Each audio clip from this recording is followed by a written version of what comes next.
సమయం వస్తే గుర్రాలు కూడా పులుల్లా పోరాడగలుగుతాయని నిరూపించిందే చేతక్. ఈ కథ తెలిస్తే మీకంటూ ఒక ప్రాణమిత్రుడు ఉంటే ఇలానే ఉండాలి అని ప్రతి ఒక్కళ్ళు అనుకుంటారు. అసలేం జరిగింది అంటే, హల్దీఘాటి యుద్ధంలో ముఘల్ సేనాధిపతి అయినటువంటి మాన్సింగ్ ఒక పక్క, మహారాణా ప్రతాప్ తన గుర్రమైనటువంటి చేతక్తో మరో పక్క ఉన్నారు. అనుకోకుండా చేతక్ కాలికి తీవ్ర గాయమైంది. తను అక్కడే నేల కొరిగితే తన ప్రాణమిత్రుడు, తన రాజు యజమాని అయినటువంటి మహారాణా ప్రతాప్ యుద్ధంలో ఇరుక్కుపోతారు అని అనుకున్న చేతక్ తనని ఎక్కడి నుంచి తప్పించాలని బలంగా అనుకుంది.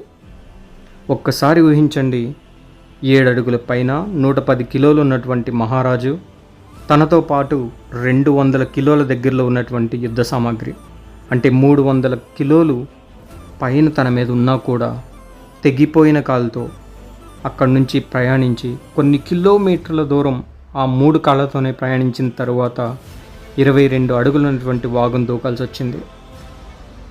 మామూలు వాళ్ళకైతే అది సాధ్యం కాదేమో, కానీ ఇక్కడ ఉంది మన చేతక్.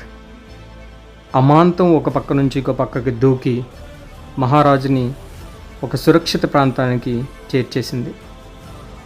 తరువాత మహారాజు కళ్ళల్లోకి అలా చూస్తూ నేలకొరిగిపోయింది.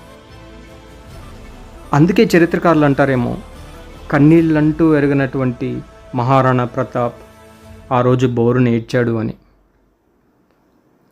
అది భారత్ అంటే. ఈ కథ మీకు నచ్చితే జై హింద్ అని టైప్ చేసి ఒక లైక్ కొట్టండి. అలాగే ఈ స్టోరీని మీ బెస్ట్ ఫ్రెండ్కి షేర్ చేయండి. Thank you.